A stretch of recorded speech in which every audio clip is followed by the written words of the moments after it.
It's time for the Unnamed SWTOR Podcast, a podcast so good it doesn't need a name. So without any further ado, here's your host, JD. Take it away, Johnny.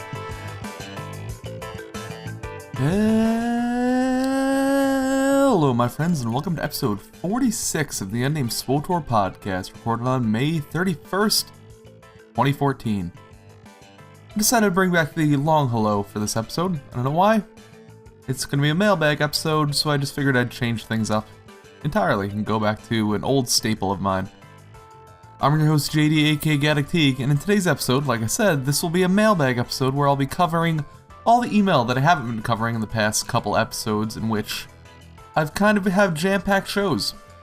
As such, I haven't given away any of the Astromech codes that I've been telling you I would give out, so here's my promise. I'm going to go through as many emails as I can get through in this episode, and every single one of you will win an Astromech code, so if I mention your name on this episode, be sure to check your inbox, where I will send you your pet code.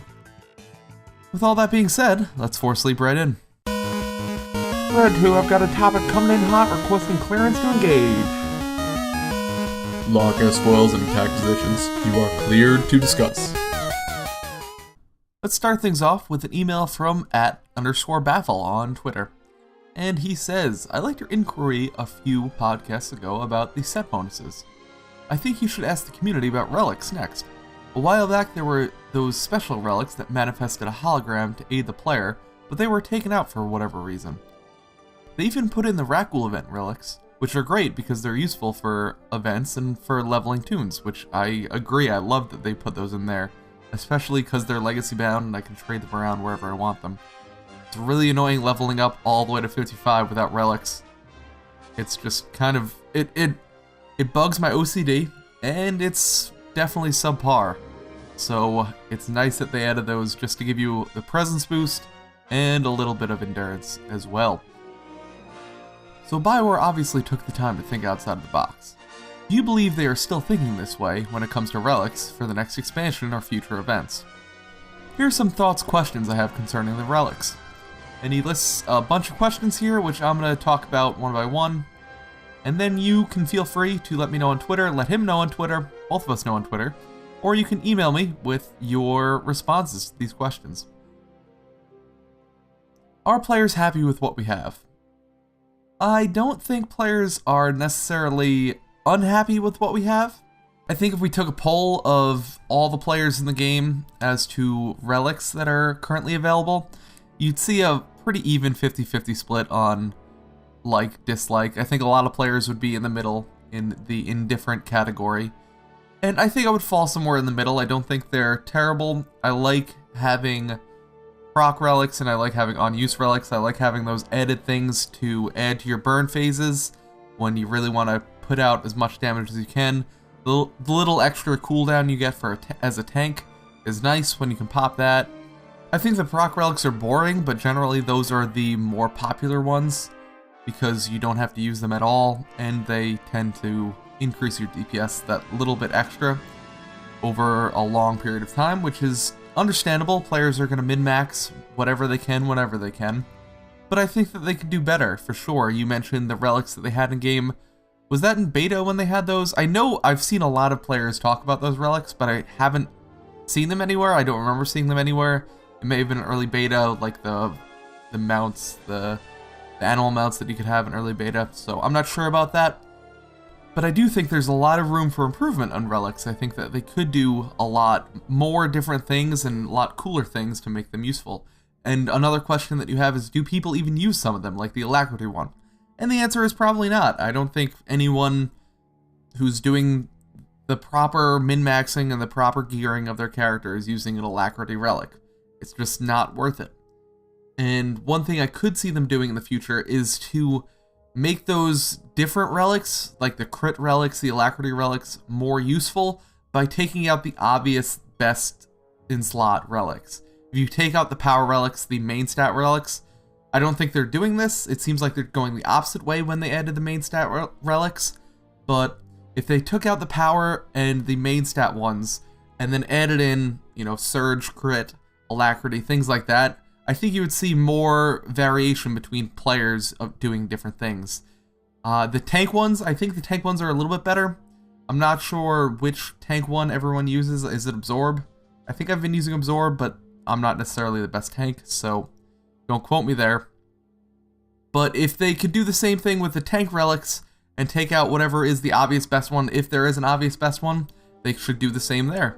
I think when you encourage diversity in the game, it makes it more fun to try and min-max and find what the best thing is, and it also helps out the newer player. You might say it confuses the newer player because they're not really sure which one they should get, but I think it also helps out the new one if you have a bunch of kind of not the greatest relics all competing for one spot. So if that player happens to get the crit one because they like crit, maybe they're doing the right thing, who knows? They're not hampering themselves as much. They're not hampering themselves as much as if they were getting the crit one now because they think, hey, crit's cool, I like crit, so I'm going to buy the crit one over the power one, or the main stat one. Right now, if a new player is doing that, they're holding their character back, so if we took out the obvious best in slot relics, I think we'd end up with a more interesting gearing set for the relics. Would players ever use anything other than the relics that enhance their spec? Probably not. Maybe some players, the RPers, might. I know WoW had a couple of these relics that basically did fun things. I think one spawned a toy or something. I don't remember what they did. It's been a while since I played WoW. WoW had a bunch of fun relics, and you also ask, would people use circumstantial or fun relics? I think players use the Rackle event relics, so if we saw things like that in future events, I think players would use them.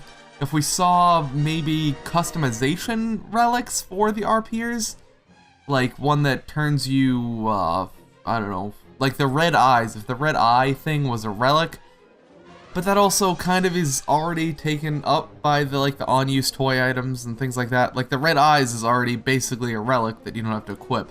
So maybe the fun thing should be relegated to the items that stay in your bags and you don't have to equip as a relic, and keep the relics as they are, stat items, important gearing items. I think that's the sweet spot for them. Fun relics, now if you mean fun relics by relics that do more interesting and different things, that I definitely agree with. I think that they should have relics that spawn holograms next to you of your character.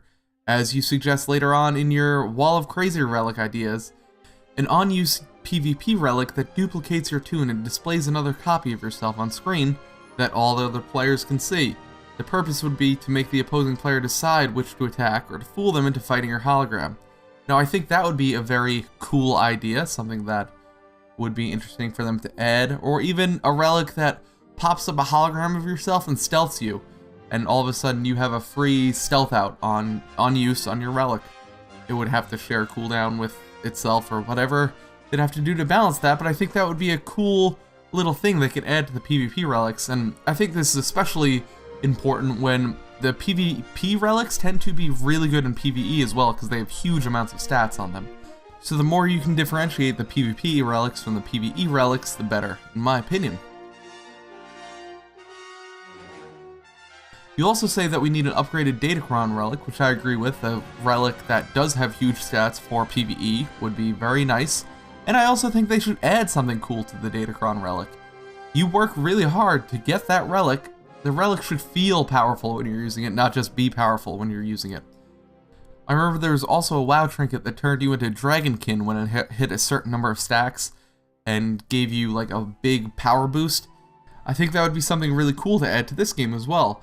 Like you say, the PvP relic that pops up a copy of yourself.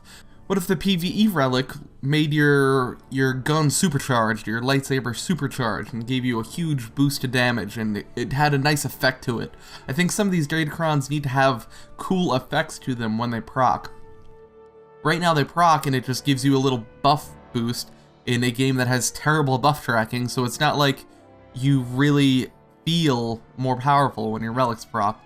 So I think it would be nice if they added something like that, some effect or color popping out of your guns, popping out of your lightsaber, glowing around you if you're a Jedi, something else if you're a non-Force user. I think something that makes the relics feel more powerful will make them more fun for players, so that's how I would change relics there. You continue on with your Wall of Crazy topic ideas, craftable relics with presence stats that have passive bonuses to companion affection, that would be cool.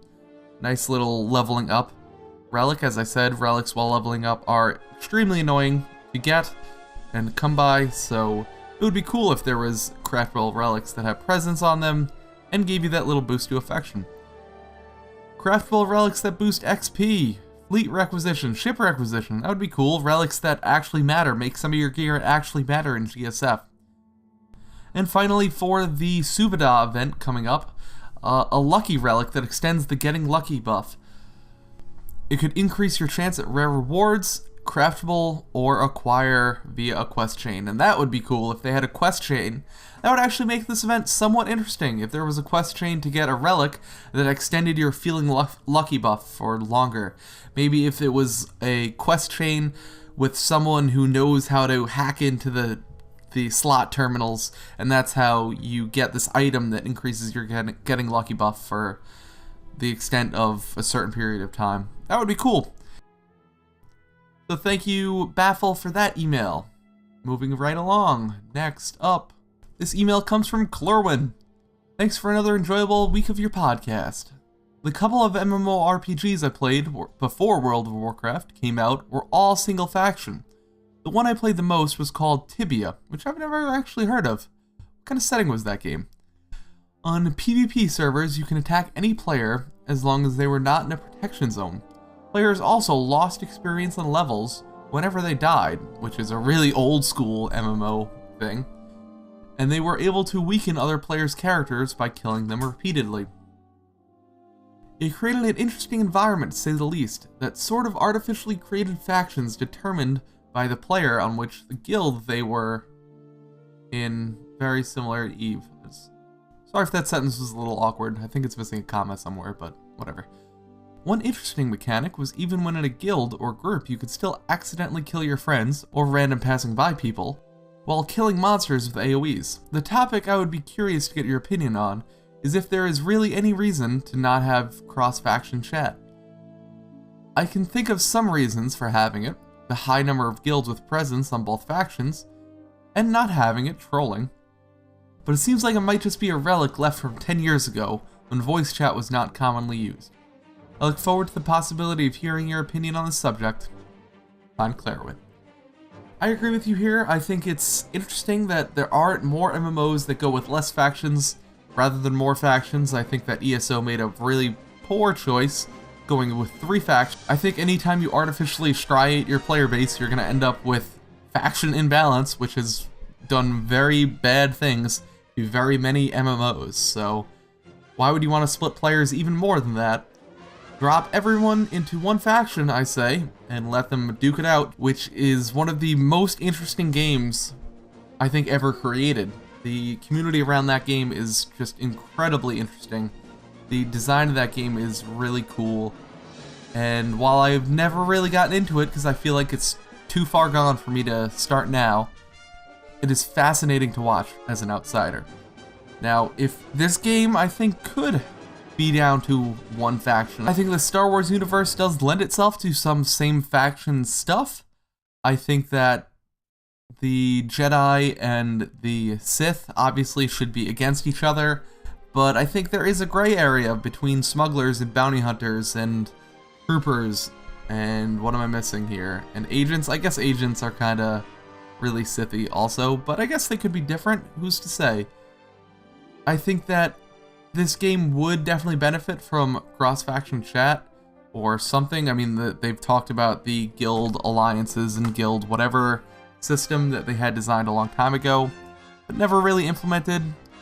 Hopefully with the guild capital ships we'll see something like that, but who really knows? I also don't think it would hurt if each planet that was cross-faction had a cross-faction chat. Obviously everyone speaks Galactic Basic in the SWTOR universe, or at least all the player characters do. So I don't see the harm in having a opt-into channel for that kind of discussion, kind of smack-talking, things like that. I know they don't want to encourage trolling, but if it's an opt-into system instead of an opt-out of system, I don't see the harm in it. So sure, I think they could add that in there. I think that there should be more areas like Outlaw's Den all over different places. I think Oricon was good for World PvP. I think Outlaw's Den is criminally underutilized. I think it's one of the cooler places in the game, so I think they should definitely do more things with that. Maybe have an event in there, like the old Rakul event that brought players in there to fight the infected bantha. That was cool, fighting over that. So more stuff like that would be cool. Alright, I'm going to take a break right here. I've done 2 emails. I have 3 more to talk about. Stick around after the break.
And kicking this segment off is an email from Ben, titled Suggestions for PvP and Possibly an Expansion.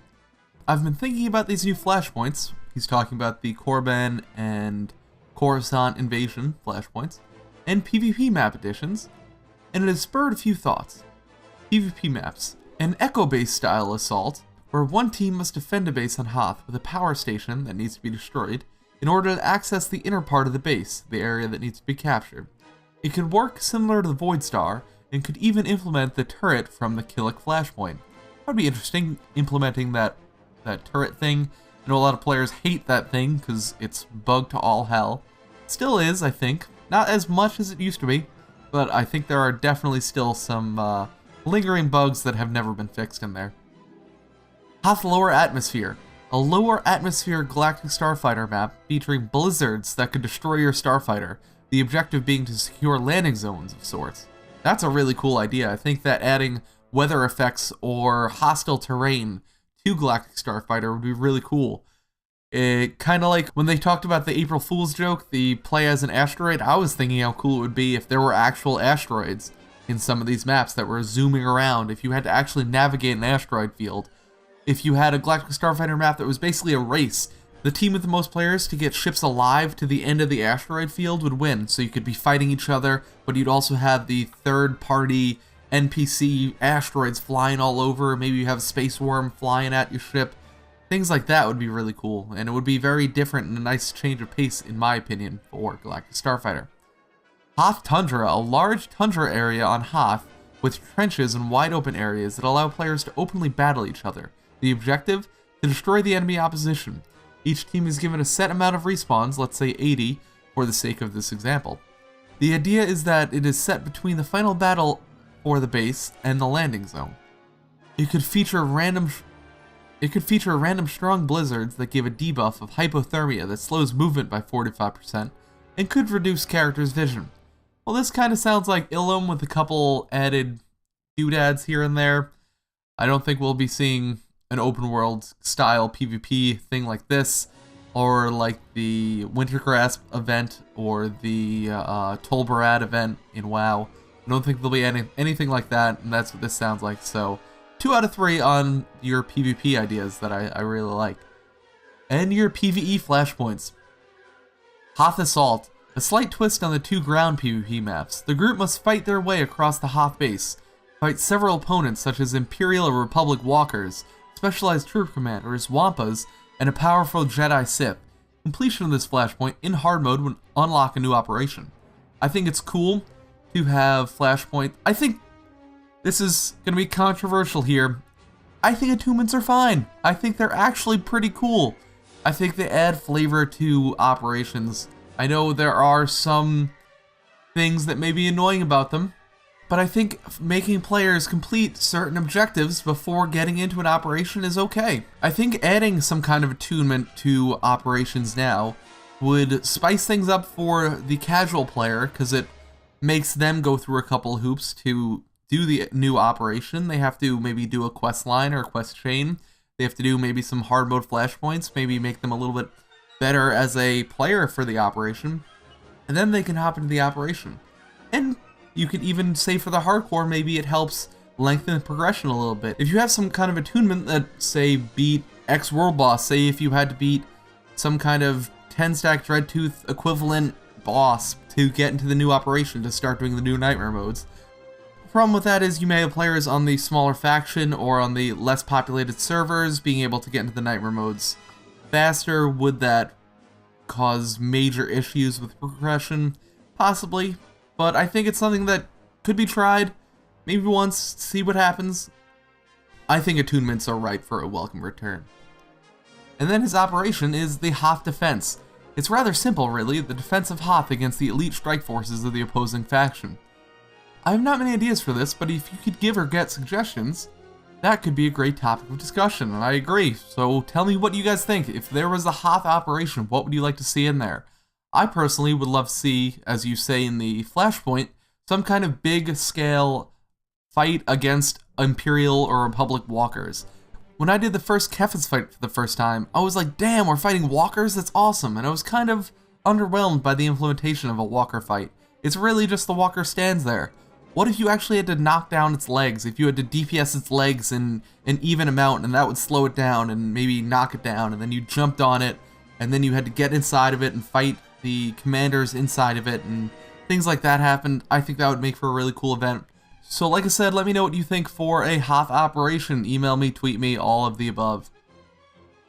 Rewards. New tiers of PvP and PvE gear that's cold weather themed could be added. It could be unlocked either the conventional way or missions. I agree that we could use some more cold weather gear. I think it's very iconic to Star Wars. The Hoth is my favorite part of Star Wars. The Battle for Hoth is probably my favorite scene in all of the Star Wars movies. So I maybe am not the most unbiased person for this, but I think a Hoth-based expansion would be very cool. Titles. Special titles could be given out as rewards for competing in PvP, PvE, obviously. Mount, sick of 1001 Tauntaun variations? How about an Imperial Republic-sized cold weather walker? Well, we're getting a walker, so what if it was cold weather-sized? What if there's a 4-legged one instead of the 2-legged one we're getting? You can get Pygmy Wampa pets. So thank you very much for your email. I think you got a lot of good ideas here. Maybe we'll see them implemented in the future. And finally, I got 2 emails regarding the gambling event. I said I wouldn't talk about this too much in my last episode because I've kind of beat it to death, but since you wrote a couple emails, I'm going to read them, give a little bit of feedback, not too much, so if you really don't want to hear any more gambling talk, then you can skip ahead maybe 5 or 10 minutes. This one comes from Hagupali, and he says, thanks for the great cast. I see the event differently than you. I see the cartel market certificates as a non-issue. If I sell a cartel pack, I get very roughly about 360,000, which buys 360 of the SC chips. Those are the smaller ones, 1,000 per chip, which will generate, based on SWTOR Miners Reddit odds, 60 of the Kingpin chips. So someone could open a pack and hope for a certificate that gets you a Kingpin chip, versus using the GTN and getting 60. Who would buy a cartel pack to get a certificate? This is just a way of getting about 6,000 credits of value from your cartel market certificate. Similarly, the Warzone commendations are for the very rich or forever poor. 400 Warzone comms gets you 4,000 credit chips, or 5 blue mods that sell for about 80,000. I think either of these will be so rare as to be insignificant in the big picture. Note my numbers seem to be if one cartel pack sells for 360,000, then a Hypercrate should be averaging 3.7 rank wars, or 295 golden certificates. From the previous podcast, I want to defend slot machines. I live in a state where gambling and prostitution are legal. I'm going to assume you live in Nevada. A decreasing minority of slots use cash. For the 12 months ending in 3/31, the Nevada wins, not bets, in millions of dollars were roulette 336, craps 371, blackjack 1,068, and slot machines 6,743. So it makes sense to me that the Hutts are skilled in Vice and would put in slot machines before putting in table games. So out of all the games in Vegas, it looks like slot machines are the most popular. That's what I would draw from that conclusion, not necessarily that they are the most profitable. Without being able to see exactly how many players played slot machines versus one, those stats don't really mean that much. I am Legacy level 50 with essentially no elite, ultimate ranked comms account-wide, and if I were to get some, I would not spend them on slots. Unless the mount were a 2-person sandcrawler or a sandcrawler mount with vendors, like WoW's Traveler's Tundra mount, which is a pretty cool mount. I've that like a million gold or something like that, something insane. But anyway, thank you for the email. I do see the point that using your cartel certificates on directly buying chips is probably the least optimal way to do it. But I could also say that by allowing players to purchase the chips using the cartel coins, which is clearly, by your estimation and by mine, the most suboptimal way to do it, it's even more insidious and scummy on Bioware's part. That is so advantageous to the house. If a player just doesn't know that they could sell their cartel packs on the GTN, then they're putting a player out for 300 and, let's see, from your estimation, they're putting a player out 352,000 credits. I really don't see a reason for the cartel certificates to be there. They don't need to be.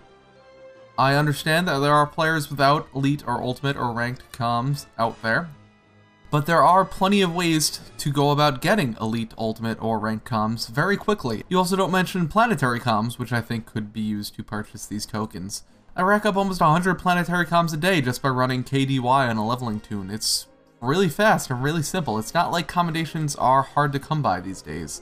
So if this event was released and forced you to get elite comms or planetary comms or some kind of commendations to play it, it would encourage players to do things in your game. If you want players doing your PvP, your space missions, your pretty much anything in the game that yields commendations, do quests to do their dailies, things like that, in order for them to play on this very sought after event to get something very cool like a Rancor mount, I think players are going to do it.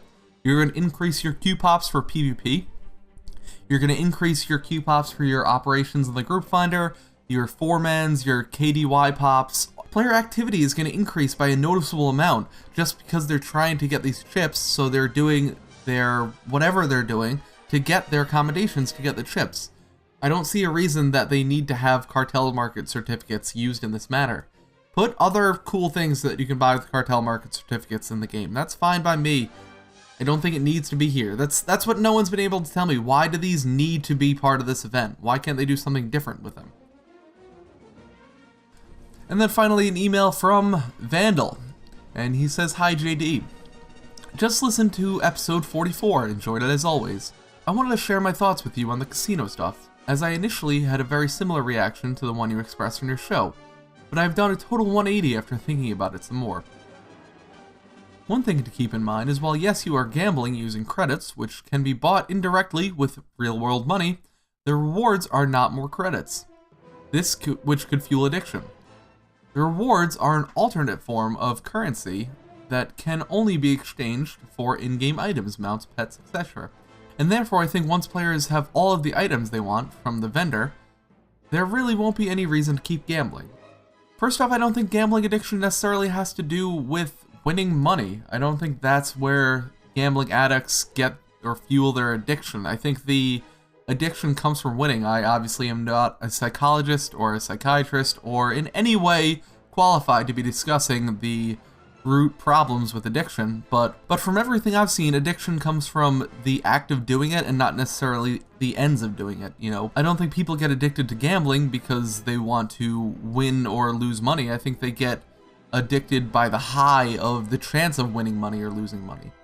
So, I mean, again, if you are some kind of doctor in this field or something, let me know how wrong I am. I'd be more than happy to talk to someone about, I mean, if anybody is out there, I'd love to talk to someone who knows more about gambling addiction. I would love to talk to a doctor or someone. I should probably reach out to someone and maybe do a blog or something about it. Maybe I'll do that. I don't know. We'll see. We'll see if I can get someone online. I'll put out some emails or something like that.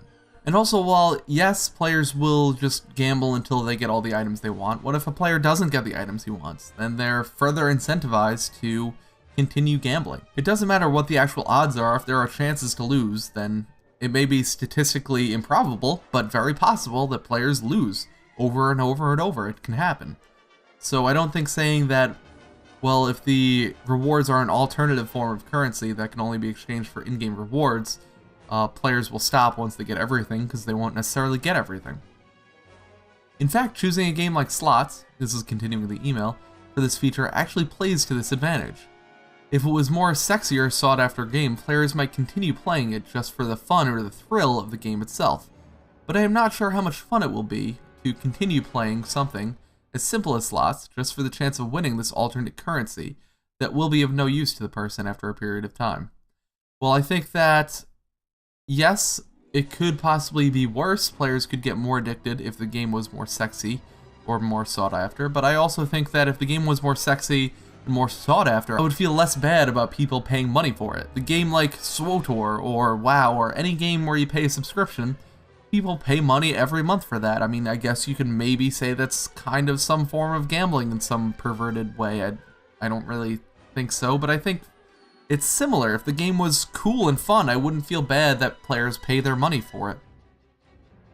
So if it was something like Pizak or Sabak, if players were dumping some real-world money into that, could that also fuel addiction? Probably, but I think that it's more worth the risk and more worth people's time if it is something fun and something people really want.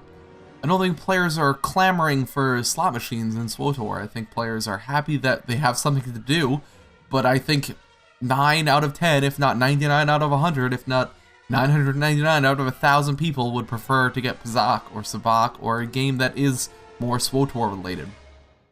So if it did have more work put into it, it didn't feel like such a cash grab, then I would feel less bad about it. I mean, is that equally as wrong in theory? I don't know, but to me it feels more scummy because it's a game like slot machines and not like Pizak or Sabak.